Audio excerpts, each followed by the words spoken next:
Começa agora, Jornal da Terra. Jornal da Terra. A página oeste da nossa grande São Paulo. Jornal da Terra. Está no ar, o Jornal da Nossa Terra. Alô São Paulo, alô Osasco, alô região oeste. Segunda-feira, dia 15 de julho de 2013. Começando mais uma semana. Esta é a edição número 132 do Jornal da Terra, que diariamente monitora a região oeste da Grande São Paulo, esclarece os fatos aqui ocorridos, cobra autoridades, serve o povo da região, fazendo rádio na sua essência, um rádio interativo, rádio companheiro, prestador de serviço. Entra diariamente na sua casa às 5 da tarde para levar a boa nova até mesmo quando as notícias não são exatamente boas. Porque pior do que saber uma notícia ruim é ser privado dela, ser escravo da desinformação. E onde não há informação, mora a especulação. A sua cidade é nossa notícia. Jornal da Terra. Esses são os destaques desta segunda-feira, desta edição, a edição número 132 do Jornal da Terra. Trem até Sorocaba terá velocidade de 160 km por hora. Estão previstas 54 viagens por dia. O prefeito de Carapicuíba, Sérgio Ribeiro, é indicado para divulgar o programa Brasil Sem Miséria. Ganha Tempo agiliza atendimento de emissão de RG em Barueri. Programa Prefeito no seu bairro, também de Barueri, tem serviço de solicitação de passaportes. Sebrae vai monitorar 1.000 empresas de 15 municípios da região oeste. Cartão Bom passa a ser aceito também para compras.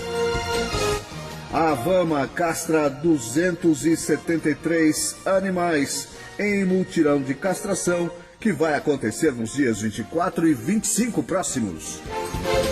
Shows de padres vão marcar o aniversário de 288 anos de Pirapora do Bom Jesus. Os assuntos da nossa gente, no Jornal da Terra. Participe você também do Jornal da Terra. Você participa aqui do programa de uma série de maneiras. Você pode participar através do conhecido e-mail jt@jornaldaterra.com, jt@jornaldaterra.com. JT também é de Jornal da Terra. Repetir aqui o endereço, jt@jornaldaterra.com. Se você utiliza Facebook, já tem Facebook? Então, nós temos uma página exclusiva do Jornal da Terra lá nas redes sociais, lá no Facebook, e você pode interagir muito rapidamente através dessa página, e é muito fácil encontrar, é só digitar lá em cima na barra de endereços www.facebook.com/Jornal da Terra. E se você já tem o perfil, é só procurar por Jornal da Terra. Quando digita Jornal da Terra tudo junto, sem separar. Vai achar muito facilmente a nossa página. Lá você pode comentar o que foi postado, pode fazer as reclamações, comentar o que é dito aqui no programa, pelos nossos convidados, nossos colunistas. E mais que isso, você pode também mandar sua mensagem lá do lado direito, no meio da página mais ou menos. Nós temos o ícone de mensagens. Ali é como se fosse um e-mail.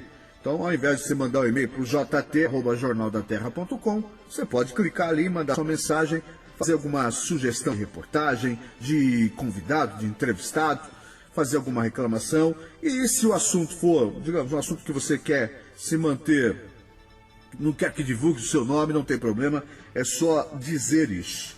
No programa de hoje, nós fizemos na quinta-feira, finalmente conseguimos fazer um programa com o Dr. José Lima, nosso querido Dr. José Lima, cardiologista do Hospital das Clínicas, do HCOR, e que esteve conosco e que falou muito respondendo as perguntas que vocês mandaram através do e-mail e também do telefone.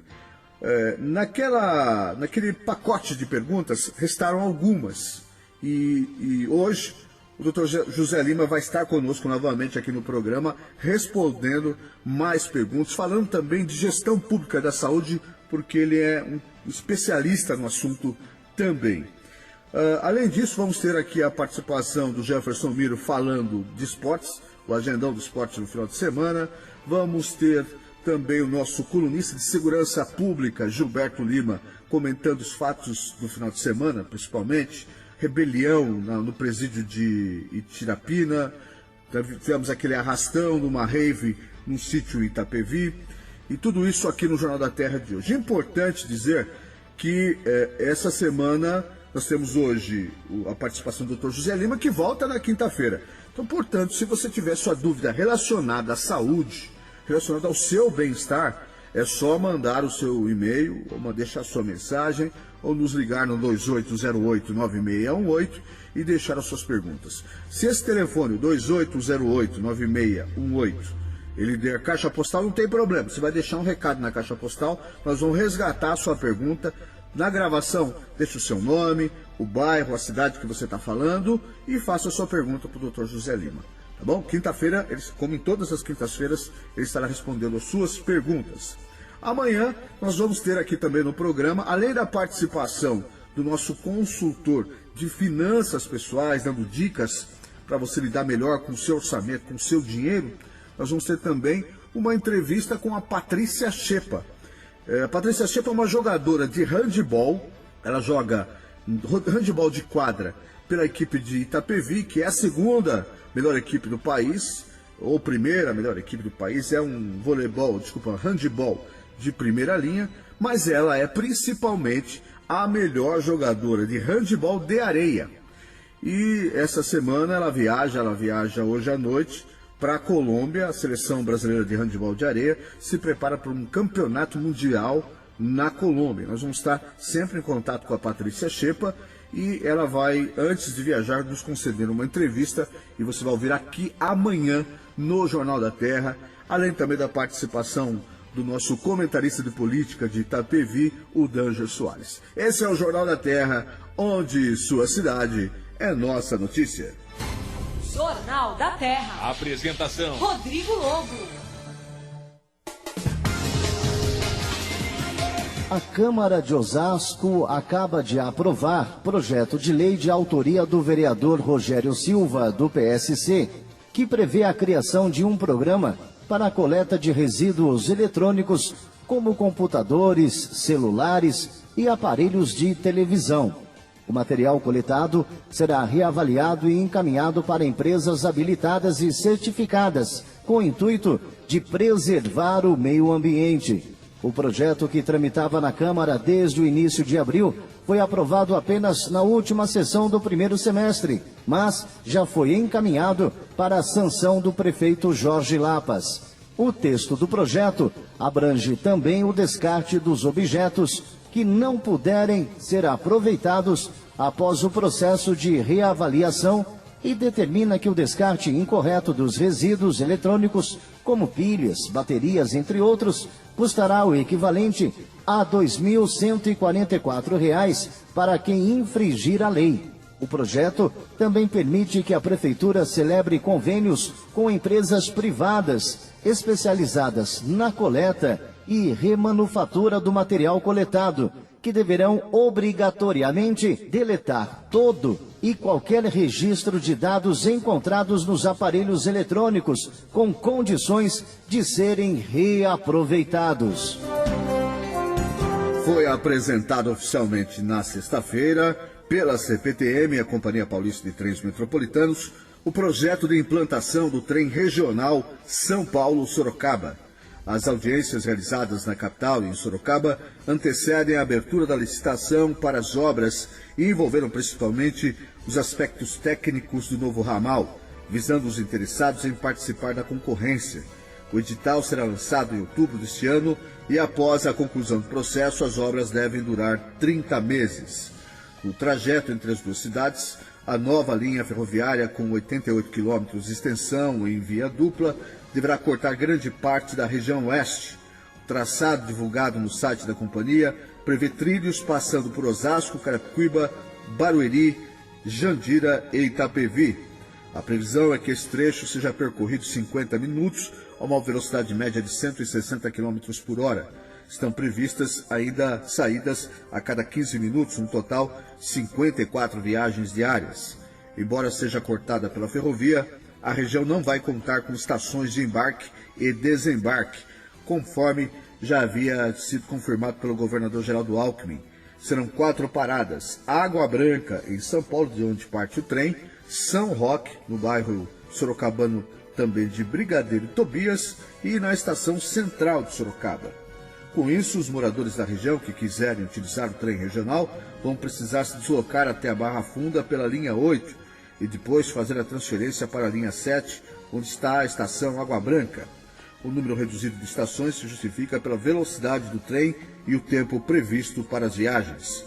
Ainda segundo a CPTM, a tarifa deverá ser inferior ao custo de uma viagem de carro de Sorocaba a São Paulo e competitiva com o valor da passagem de ônibus.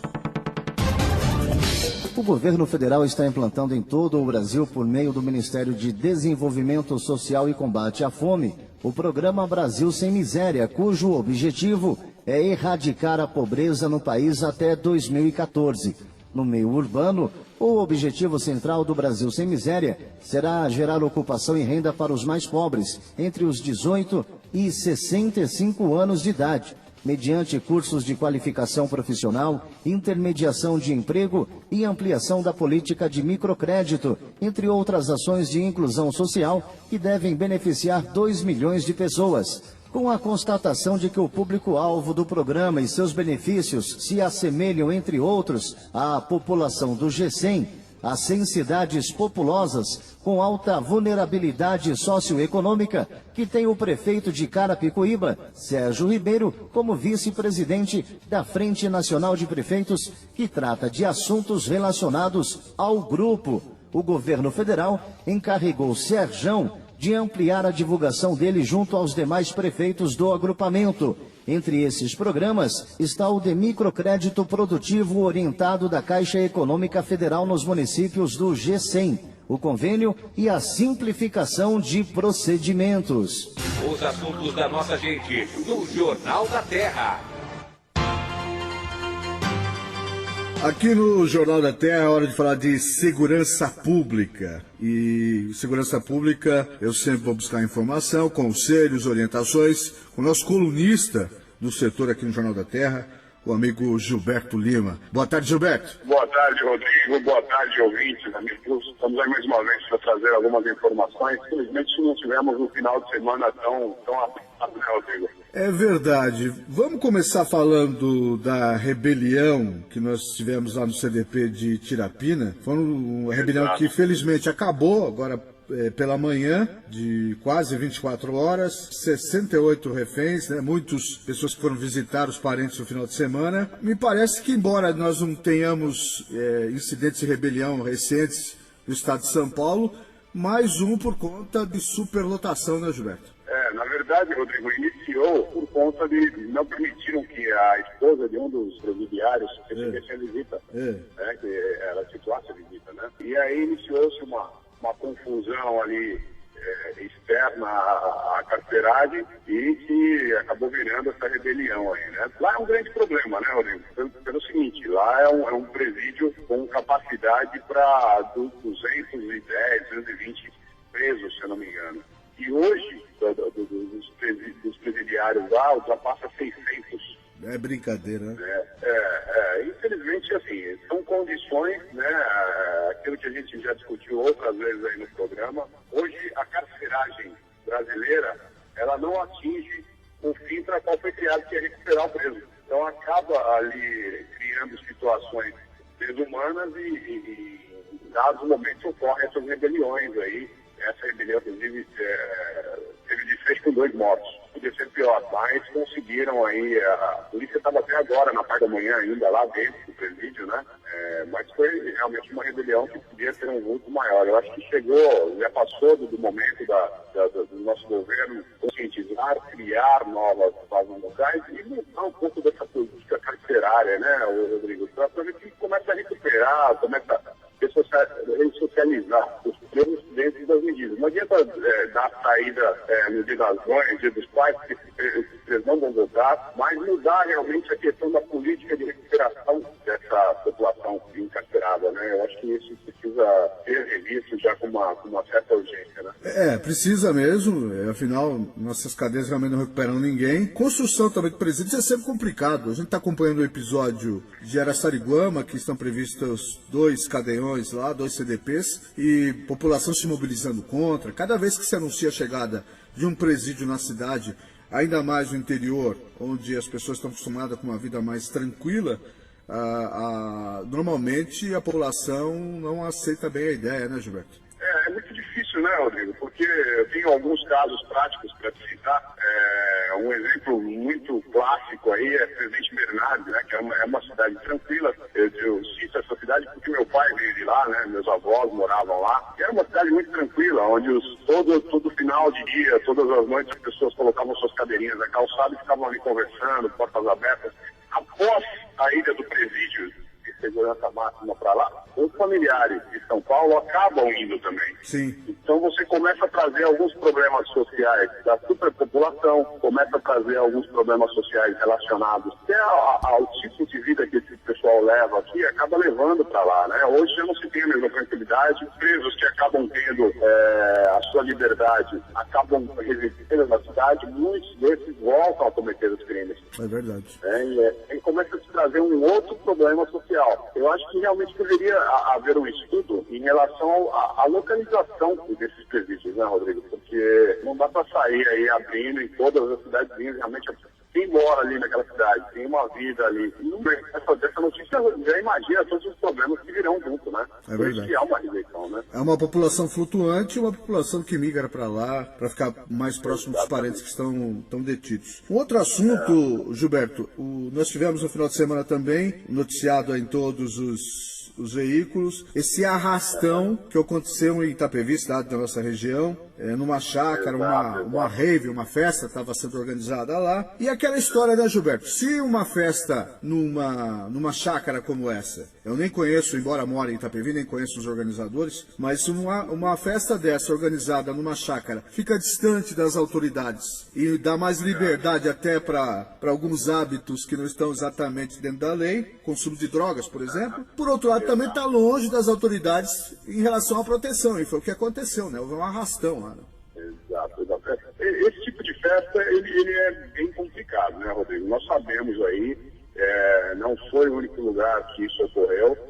Essas redes, normalmente, até você ouvinte que está aí nos dando o prazer da sua audiência, aconselhe os seus filhos, porque normalmente nessas redes não se tem coisas tão boas, né? Exatamente o que você citou. Você tem muitas vezes consumo de droga, você tem normalmente aberto, você não sabe quais são as pessoas que estão ali junto com você, né? E foi o que ocorreu aí, houve uma falha da segurança, né? As pessoas que estavam na festa, após uma confusão, iniciaram os roubos, pessoas armadas, consomem álcool demais, consomem drogas demais, e aí eles mesmos afastam a polícia próxima de si justamente para ter essa liberdade da utilização de drogas, do alto consumo de álcool.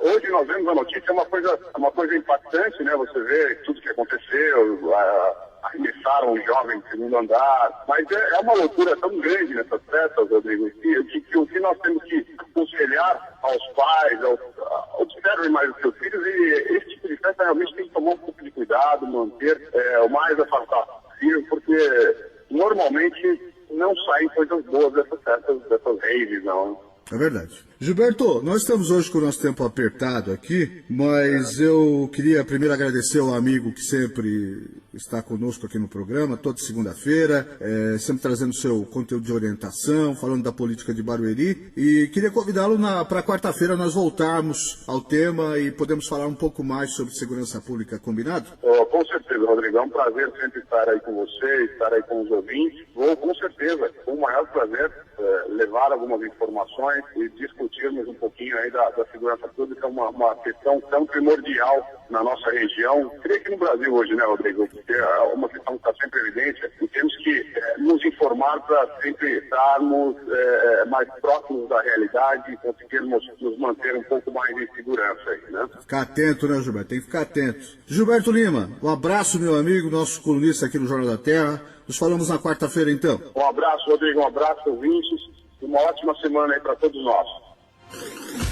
A sua cidade é nossa notícia. Jornal da Terra. Está em funcionamento desde janeiro um sistema de atendimento agendado para a emissão de carteira de identidade, o RG, no Ganha-Tempo de Barueri. O serviço deve ser agendado com antecedência pelo site www.barueri.sp.gov.br. Segundo a Prefeitura, o objetivo é agilizar o tempo de espera para o atendimento. Durante a semana, são distribuídas 600 vagas e aos sábados 300. O Ganha-Tempo de Barueri fica na Avenida Henriqueta Mendes Guerra, número 550, no centro, e atende das 7 da manhã às 7 horas da noite, de segunda a sexta-feira, e aos sábados, das 7 da manhã à 1 da tarde. A ONG Ação Pro Vida Animal e Meio Ambiente vai promover nos dias 24 e 25 de agosto um mutirão de castração de animais. A ação seguirá os mesmos moldes realizada no último final de semana de junho, quando 273 cães e gatos passaram pelo procedimento em atendimento realizado na Escola Estadual Tarsila do Amaral, no Jardim Joelma. O objetivo é atender com o controle da natalidade animais e famílias de baixa renda. Para isso, a cirurgia de castração é feita a baixo custo. O novo mutirão será realizado no mesmo local, das 8 da manhã às 5 da tarde. Os preços são de R$ 50 para cães ou gatos de até 10 quilos, R$ 70 para animais de 20 quilos e R$ 80 para animais acima de 20 quilos. Mais informações sobre o atendimento podem ser obtidas no telefone 99102-1905. 99102-1905. Em Barueri, o serviço de emissão de passaporte estará disponível já na próxima edição do Prefeito no seu bairro, no dia 10 de agosto, no Parque dos Camargos. O projeto Prefeito no seu bairro leva os serviços públicos a várias áreas da cidade e será ampliado. A partir da próxima edição no Parque dos Camargos, os munícipes poderão solicitar o agendamento para a emissão de passaporte, gerando agendamento no posto da Polícia Federal. Segundo a Delegacia da Polícia Federal responsável pelo posto de passaportes do Alfa Shopping, em Alphaville, a unidade atualmente atende aproximadamente 245 pessoas diariamente, fazendo e entregando cerca de 200 passaportes a requerentes de Barueri e cidades da região oeste. A sua cidade é nossa notícia. Jornal da Terra.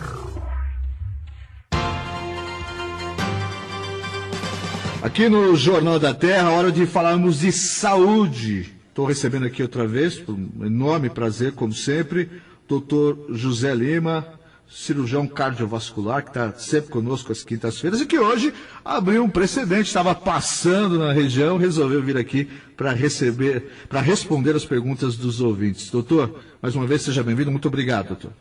Eu que agradeço. Boa tarde a você, a todos os nossos ouvintes.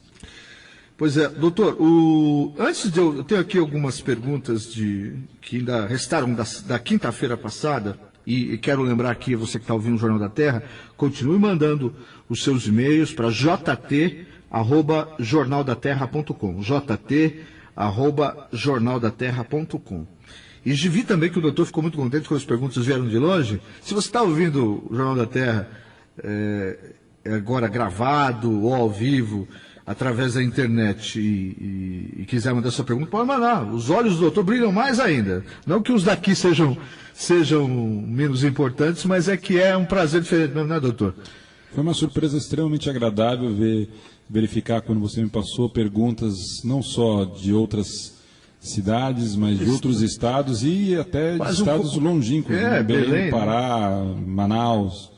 Doutor, eu tenho aqui alguma coisa ainda também de fora, de perguntas de fora, mas semana passada a presidente Dilma sancionou o ato médico, com alguns vetos. Primeiro, só para a gente explicar para os ouvintes o que é essa lei do ato médico, que também é um pleito da categoria, e o que foi vetado, doutor? A grande verdade é que a profissão médica ela não era regulamentada. Era uma profissão que não tinha uma regulamentação. E o que se convencionou chamar de ato médico é um pleito antigo de todos os profissionais médicos dentro da área da saúde. Primeiro, para que tivesse a regulamentação da sua profissão, porque isso abre a porta para um pleito que é extremamente importante não só para essa categoria profissional, mas para todos aqueles que fazem uso do Sistema Único de Saúde, que é a implementação de um programa não só municipal, estadual, nacional, de cargos e salários para a categoria médica, que existem em várias outras profissões, em especial nos profissionais do Poder Judiciário, mas que não existe para os profissionais de saúde. Então, para que você tenha um plano de cargos e salários, você precisa primeiro ter a sua profissão regulamentada, bem delimitada, determinada quais são as atuações dos médicos e dos outros profissionais de saúde não médicos. Então, nada mais é do que a regulamentação. Por que isso está gerando tanta polêmica? Porque uma série de atividades que foram sendo incorporadas e passaram a ser realizadas por outros profissionais de saúde que não os médicos, foram atingidas. Voltaram para a seara, voltaram para o pacote de atividades que só os médicos podem fazer. Por quê? Na verdade, já eram medidas, já eram intervenções, já eram alguns procedimentos diagnósticos, outros de tratamento, procedimentos terapêuticos que eram realizados por médicos, mas que não, como por nós não termos a nossa profissão regulamentada, passaram a ser progressivamente realizados por outros profissionais. Qual é o grande problema? Que muitos desses procedimentos, quando apresentam complicações, é o médico quem tem que intervir para corrigir essas complicações. Então, eu acho que essa regulamentação por parte do Congresso e a aprovação por parte da presidente Dilma, eu acho que ela vai trazer um ganho muito grande, não só especificamente para os médicos, mas eu acho que toda a sociedade vai se beneficiar, porque ela vai ser, muitos dos procedimentos hoje que as pessoas se submetem muitos procedimentos que as pessoas se submetem a sofrer, por outros profissionais que não médicos, elas não são informadas corretamente dos riscos que elas estão correndo. Elas são submetidas a esses procedimentos ingenuamente ou não sendo informadas de forma correta. E correm um risco muito grande, muitas vezes, de terem complicações graves, importantes, e aí já é tarde. Aí você já vai para corrigir alguma complicação, para corrigir alguma intervenção que foi feita de forma incorreta. Então, eu acho que é um ganho não só para os profissionais, mas para toda a sociedade. A lei do ato médico vai ser muito positivo. As manchetes dos jornais, doutor, falavam em alguns vetos. O que foi proposto e que foi vetado pela presidente na última hora? Essa regulamentação, acho que assim, os vetos foram feitos, eu não sei se eles voltam ainda agora ou não para a Câmara. Pode ser votado vetos, isso. Se a Câmara vai abordar de novo o tema ou não. Ela envolvia não só procedimentos diagnósticos, intervenção, não só em pacientes internados, mas principalmente alguns procedimentos diagnósticos e terapêuticos feitos por psicólogos, fisioterapeutas. Foram esses procedimentos feitos principalmente por psicólogos e por fisioterapeutas que a presidente Dilma acabou vetando. Mas eu acho que... Questão de prescrição de medicamentos? Principalmente de prescrição. Alguns medicamentos que eram, no projeto original, só poderiam ser prescritos por médicos, que voltariam a poder ser prescritos por outros profissionais. Qual é o problema? Se você tiver alguma complicação associada a essa prescrição, quem é que vai corrigir? Quem é que vai intervir? Não são esses profissionais. Para fazer o socorro médico, o médico. Para fazer o socorro. Eles não têm qualificação técnica para isso. Certo. Quem tem essa qualificação é o médico. Certo. Isso tem uma implicação direta do ponto de vista de resultado, eu acho que é importante para a sociedade, aumenta a segurança, principalmente daqueles pacientes que vão submeter a algum tipo de procedimento, mas isso tem uma implicação de custo para as operadoras de saúde e para os hospitais. Então existem uma série de players, como a gente costuma dizer, em gestão, uma série de interesses que se contrapõem em não querer que todos esses procedimentos fiquem na mão dos médicos. Mas eu acho que as sanções, eu não concordo com aquilo que foi vetado, e eu acho que o Congresso vai voltar a abordar o tema e possivelmente, não sei como é que eles vão, se eles não vão derrubar os vetos da presidenta. Só para a gente passar para a pergunta, essa questão específica dos psiquiatras que prescrevem medicamentos, o senhor é contra isso? Eu acho que tem que ser um médico. Psiquiatras em conjunto. São médicos. Psicólogos, desculpa. Eu particularmente sou contra. Eu acho que prescrição médica tem que ser feita... Tem que atuar em conjunto? O psicólogo... Atuar em conjunto. Tá. Atuar em conjunto. É porque nem todos os psicólogos se dedicam à prestação de serviço. E tem vários vieses da psicologia, né, doutor? Exatamente. Tem alguns caminhos de psicologia que são absolutamente... que não praticam até a prescrição médica, né? São contra, absolutamente. Né? Então existem várias linhas de atuação, várias linhas de tratamento. O grande problema que acontece, como a profissão médica foi regulamentada e algumas dessas outras ainda não estão regulamentadas, tem-se a impressão de que a profissão médica invadiu o espaço. Na verdade, ela só ocupou o espaço que já era dela e que foi ocupado por essas outras profissões. Eu acho que eles têm que regulamentar a sua profissão, e nessas áreas, que são áreas de intersecção, são áreas limítrofes, né, que são as áreas de fronteira, que isso seja rediscutido. Entendi. Que tenha a anuência tanto dos profissionais de saúde que não são médicos e da classe médica, para se chegar a um acordo. O objetivo final comum é de servir a população, é de levar a promoção de saúde.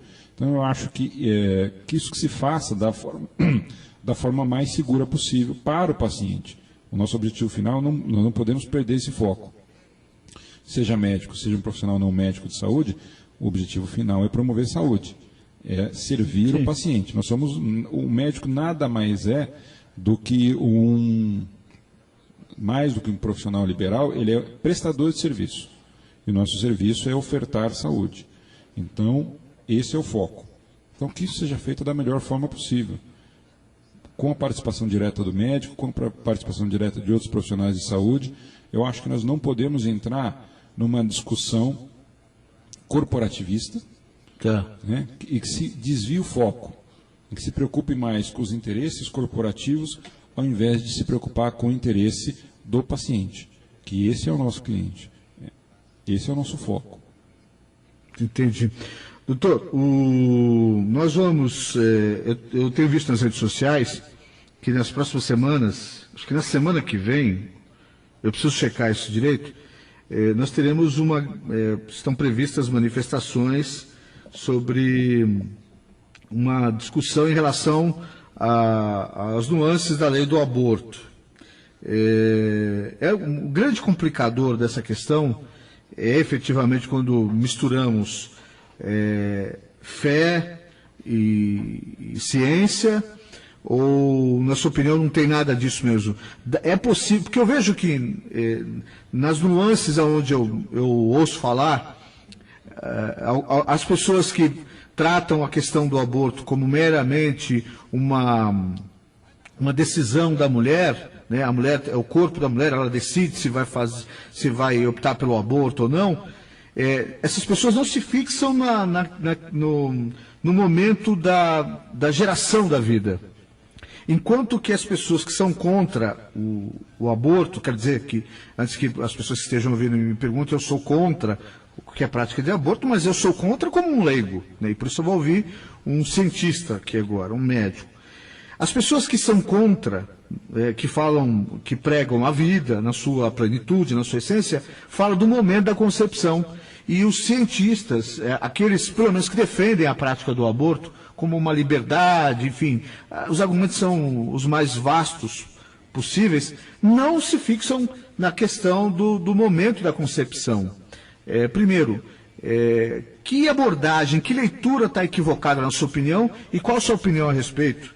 Ou ainda não tem uma opinião? Não, eu tenho. E eu não me furto a responder perguntas como essa, porque é o que eu sempre digo, às vezes até para alguns colegas e amigos que são políticos, né? Eu sou médico. Meu palco é o centro cirúrgico. Meu palco não é um palanque político. Então eu tenho algumas opiniões muito claras e definidas, e eu sempre que sou questionado, eu coloco a minha opinião de forma bem direta. Acho que a primeira coisa, eu sou absolutamente defensor da democracia e de um Estado laico. Certo. O Estado tem que olhar, na minha opinião pessoal, da mesma maneira para a pessoa que é cristã, para a pessoa que é islâmica, para a pessoa que é judia, para a pessoa que é agnóstica, que é ateu, para a pessoa que é praticante de alguma religião afrodescendente, não importa. O Estado tem que olhar para as pessoas da mesma forma. E acho que na questão do aborto, o Estado tem que se postar como um Estado laico. Tá. E olhar essa questão de forma pragmática. Questão o quê? De saúde pública? Como uma questão de saúde pública. Eu, individualmente, enquanto pessoa, enquanto cidadão, sou contra o aborto. Isso é uma questão de foro íntimo, individual, religiosa, filosófica. Eu abro mão dessa noção em algumas situações muito específicas. Nas situações em que há risco iminente de morte da mãe, eu acho que é uma questão de saúde, você preservar a vida.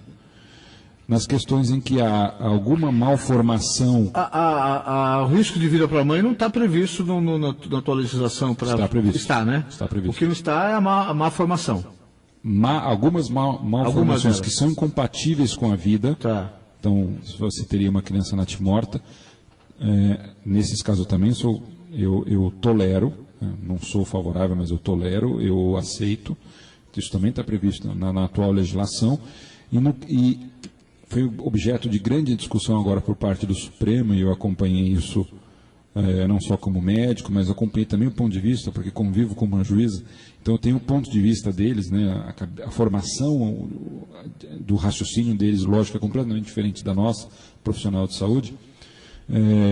Foi objeto de grande discussão, mas o Supremo acabou também aprovando nos casos dos fetos anencéfalos. Certo. Nessas situações eu aceito. Mas agora, utilizar um aborto único e exclusivamente como se fosse um método anticoncepcional, eu para mim, como do ponto de vista pessoal, religioso, filosófico, eu sou contra. Então essa é a minha posição pessoal. Mas eu acho que o Estado, como laico, não tem o direito desse grau de intervenção na vida das pessoas. Mas aí o senhor está dizendo que a pessoa, teoricamente, teria o direito de fazer isso? Eu acho que o Estado não pode regulamentar nessa questão de dizer sim ou não. Eu acho que assim, como profissional de saúde, nós não podemos fugir de uma realidade. Nós temos milhares de mulheres que morrem todos os anos no Brasil porque fazem aborto em clínicas sem ter condições sanitárias adequadas. Nós não podemos fechar os olhos para isso. E o Estado, no meu ponto de vista, essa questão tem que ser discutida por toda a sociedade, mas não sob o ponto de vista religioso, único e exclusivamente. Também sob o ponto de vista religioso, também sob o ponto de vista filosófico, também sob o ponto de vista de saúde pública. Entendi. Entendeu? Então, se falar assim para mim, olha, você acha que o Estado tem que permitir? Eu acho que o Estado tem que permitir. Ponto. Mas eu vou fazer campanha dia e noite contra. Entendi. Você entendeu? A minha postura é assim. É como a questão, por exemplo, referente ao casamento gay, outro tema polêmico. Eu não tenho medo de dizer, tenho uma opinião muito clara sobre isso. Se é a favor, eu sou contra. Eu acho absolutamente natural que o Estado, mais uma vez, olhe para todas as pessoas da mesma forma. Certo. Ponto. Ok? Agora, eu acho que o Estado não tem o direito desse grau de intervenção na vida das pessoas. Aí já entra uma questão de foro íntimo. Eu acho que essa é uma questão individual. A pessoa tem interesse, ela tem um desejo por A, B ou C, problema de foro íntimo de cada um. Acho que o Estado não tem o interesse de ter esse grau de intervenção. Agora, se me perguntar a minha opinião como pessoa, sou contra. Eu, pessoalmente, só para a gente encerrar o tema, eu acho complicado, mas não quero dar opinião, acho complicado, mas não quero dar opinião. Primeiro, porque quando você emite uma opinião, você já está, de alguma maneira, apontando o dedo para as pessoas. E segundo, que a gente vai ter noção dessas novas, entre aspas, novas famílias, daqui 30 anos só.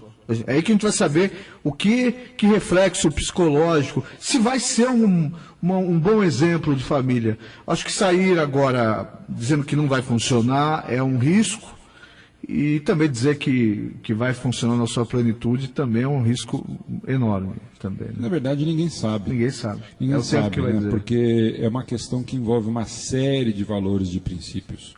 Isso. Né? Então, você imaginar, você é casado? Sou. Com mulher? Sou. Mas, assim, a mesma forma que eu acho que eu tenho direito de escolher a mulher que eu bem entender, cada um tem direito de escolher o companheiro que bem entender. O Estado não tem interesse de... O Estado não tem o poder, não deveria ter o poder de ter esse grau de interferência na vida pessoal. Eu acho que isso é uma questão individual. Eu tenho a minha opinião formada sobre isso. Né? Obviamente, quando você diz que é casado com mulher, é porque você tem uma preferência. Tem opinião, exato. Tem uma opinião. Mas também claro, você não tem que... Mas, assim, eu não... Conviver com as diferenças é uma prática absolutamente saudável. Saudável, né? Democrática e plural. Isso, né? Importante para qualquer pessoa. Assim, para as pessoas que acreditam em Deus como eu, se Deus não quisesse que nós convivêssemos com as diferenças, nós seríamos todos iguais. Todos iguais. E todos homens, né? Porque fomos feitos primeiro, antes da mulher. É verdade. Que ia ser muito chato. Ia ser horrível. Doutor José Lima, só um instantinho, vou fazer um giro de notícias e daqui a pouco estamos de volta aqui com o doutor José Lima, respondendo as suas perguntas que você mandou pelo jt@jornaldaterra.com, aqui no Jornal da Terra, onde sua cidade é nossa notícia. Os assuntos da nossa gente, no Jornal da Terra. Tornar as pequenas indústrias de Osasco e outros 14 municípios vizinhos mais competitivas é o objetivo do Agente Local de Inovação, projeto do SEBRAE, que vai monitorar 1.000 estabelecimentos dessa região. As empresas, a maioria nos segmentos químico, plástico e metalúrgico, terão seu nível de competitividade avaliados e receberão diretrizes para melhorar o desempenho a partir de uma parceria entre o SEBRAE e o Conselho Nacional de Desenvolvimento Científico e Tecnológico. A intenção é promover a inovação dessas empresas por meio da aproximação com provedores de soluções como institutos e centros de pesquisas. Segundo o escritório do SEBRAE de Osasco, a melhor forma de fortalecer os negócios é fornecendo oportunidades de capacitação empresarial com foco na boa administração e inovação. O serviço é gratuito e os interessados devem assinar um termo de adesão. Mais informações sobre como participar podem ser obtidas através do telefone 3682-7100, 3682-7100. A sua cidade é nossa notícia. Jornal da Terra. Aqui no Jornal da Terra, onde sua cidade é nossa notícia, hoje estamos recebendo o Dr. José Lima, cirurgião cardiovascular, que no primeiro bloco, fazer 2 blocos com ele hoje. O primeiro bloco respondeu questões ligadas à gestão da saúde e também para que nós, vocês que estão ouvindo o Jornal da Terra e eu também, possamos entender o posicionamento contrário da classe médica, dos médicos, contra essa chamada importação dos médicos que está sendo programada pelo Ministério da Saúde. Agora, nesse segundo bloco, o Dr. José Lima vai responder mais especificamente as perguntas enviadas pelo jt@jornaldaterra.com.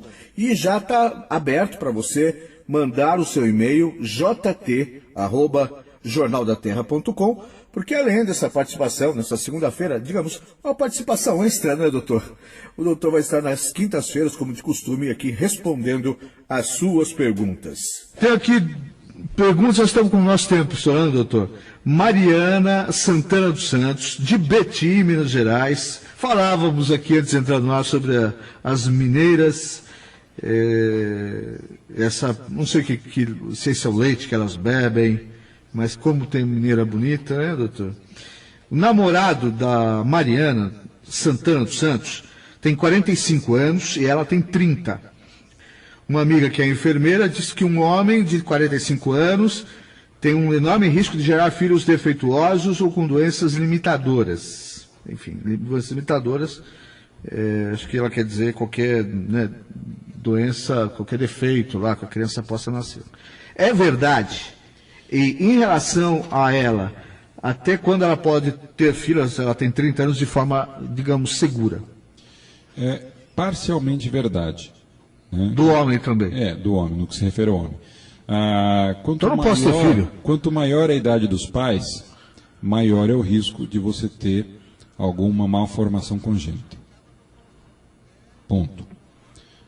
Principalmente da idade materna, mais do que da idade do pai. A idade da mãe é um componente maior do que o componente da idade do pai.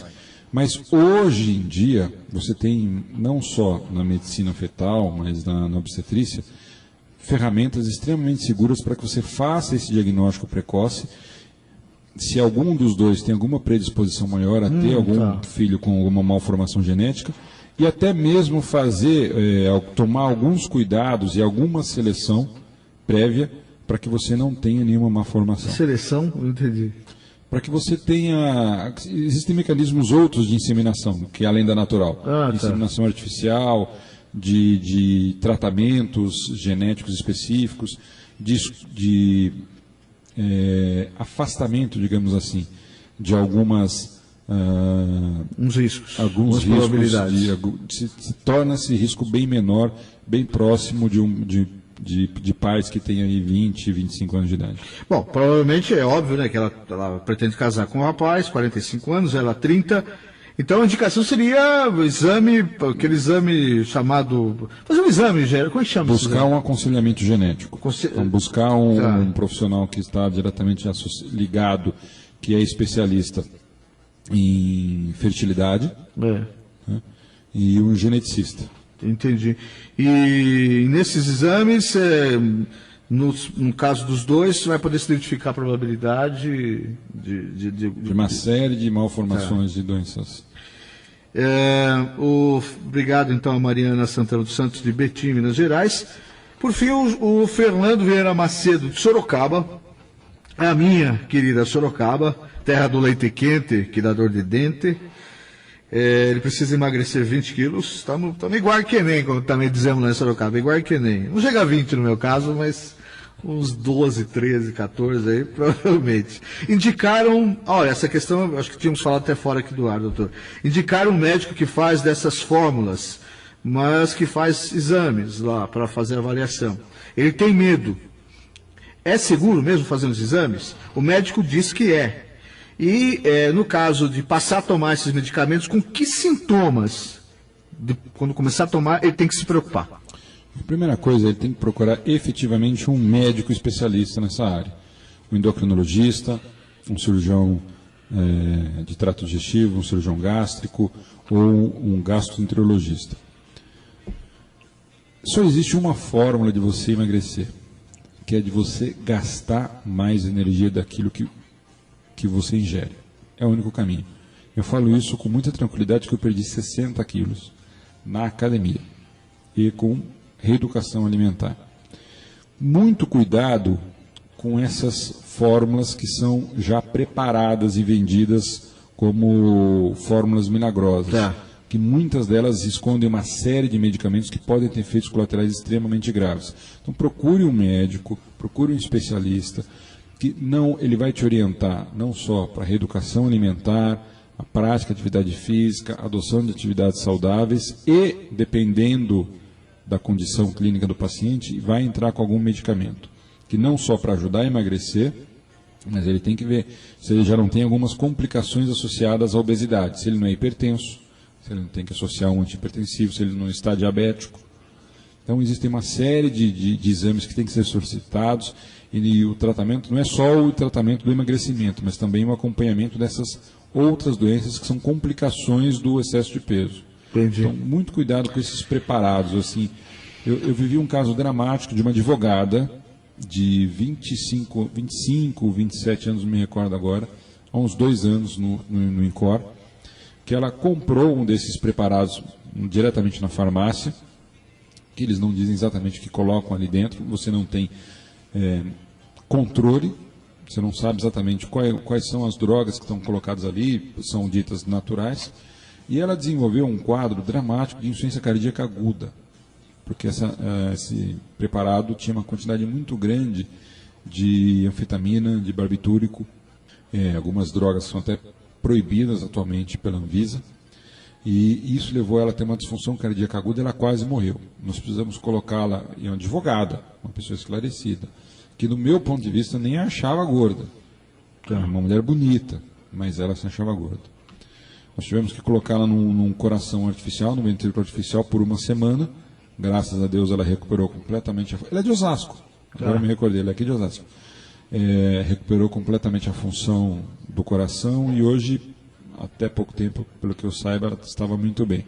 Então, essas drogas, esses preparados, muitas vezes ditos naturais, podem esconder aí medicamentos que são extremamente deletérios se forem usados de forma incorreta ou em quantidades acima daquilo que é prescrito dentro do nível de segurança. Para a gente encerrar isso aí, que sintomas que ele tem que se preocupar? Tipo palpitação, começou a tomar o remédio, tá?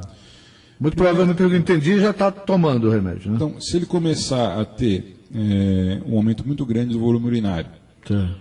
Esse preparado pode estar escondendo um diurético aí. Ele vai achar que está perdendo peso, mas ele está perdendo líquido, não está perdendo gordura. E aí pode se desidratar. Pode se desidratar, pode ter distúrbios metabólicos graves, pode ter arritmia cardíaca e morte. Tá. Se ele tiver taquicardia, aumento muito grande da frequência cardíaca, sentir palpitação, coração disparando, ele pode ter outras drogas escondidas aí, como hormônio tiroidiano, como barbitúrico. Se ele perder o sono, cuidado.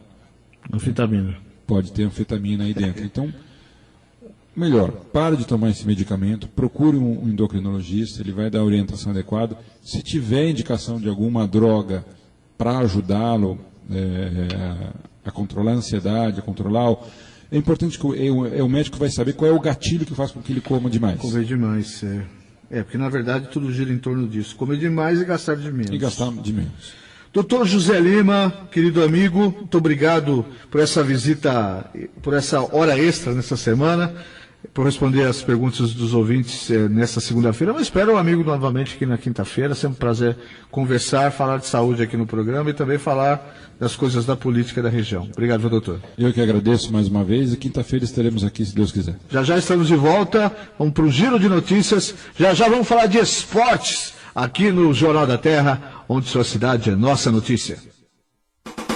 Jornal da Terra. Jornal da Terra. A sua cidade é nossa notícia.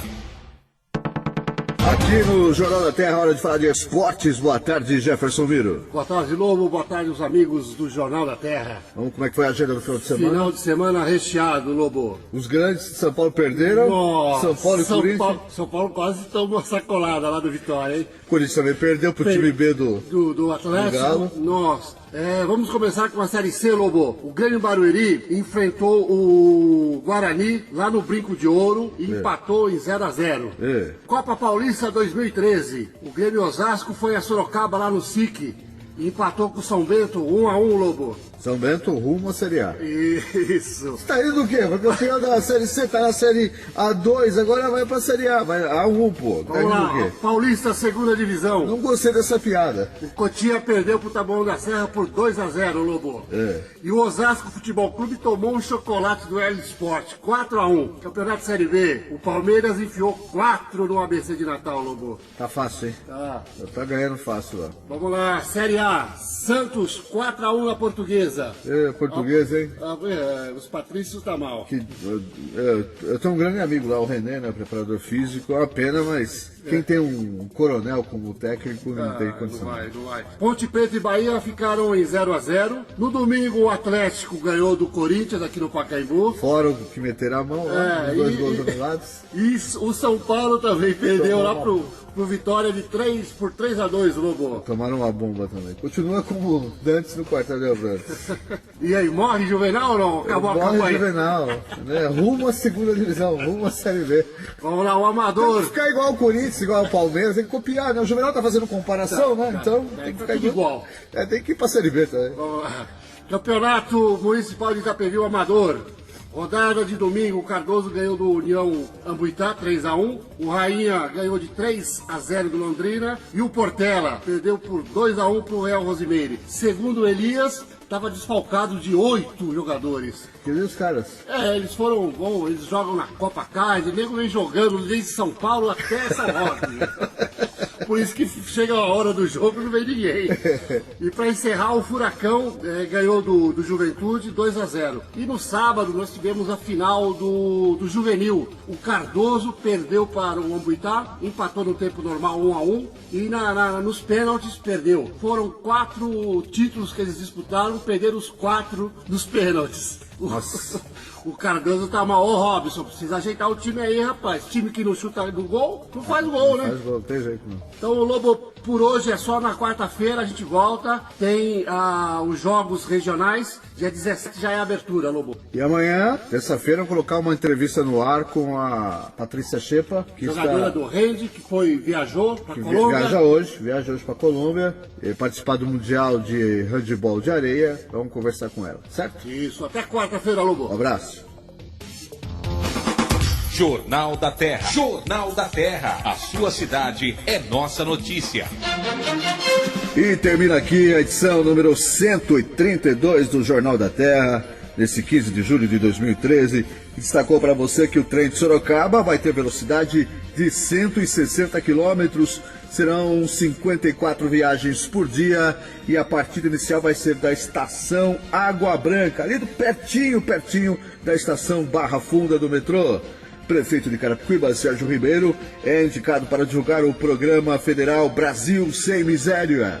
Ganha tempo, agiliza atendimento na emissão de RG em Barueri. É só fazer o agendamento. Programa Prefeito no seu bairro de Barueri tem serviço de solicitação de passaporte a partir de agora. Sebrae vai monitorar 1.000 empresas em 15 municípios da região oeste da Grande São Paulo. Cartão Bom passa a ser aceito também para compras. Isso. A Vama vai castrar 273 animais nos próximos dias 24 e 25. Atenção para a posse responsável desses animais. Shows de padres vão marcar o aniversário de 288 anos de Pirapora do Bom Jesus. Está chegando meu amigo Ademir Laurenti, o som do sucesso. O Jornal da Terra volta amanhã, às 5 da tarde, aqui na Rádio Terra M 1330, servindo o povo da região oeste da Grande São Paulo, porque pior do que saber uma notícia ruim é ser privado dela, ser escravo da ignorância. Obrigado a você que esteve nos ouvindo até agora. Um abraço, paz e bem. E não esqueça, onde não há informação, mora a especulação. Termina aqui Jornal da Terra. Jornal da Terra. A página oeste da nossa grande São Paulo. Jornal da Terra. De volta amanhã, 5 da tarde.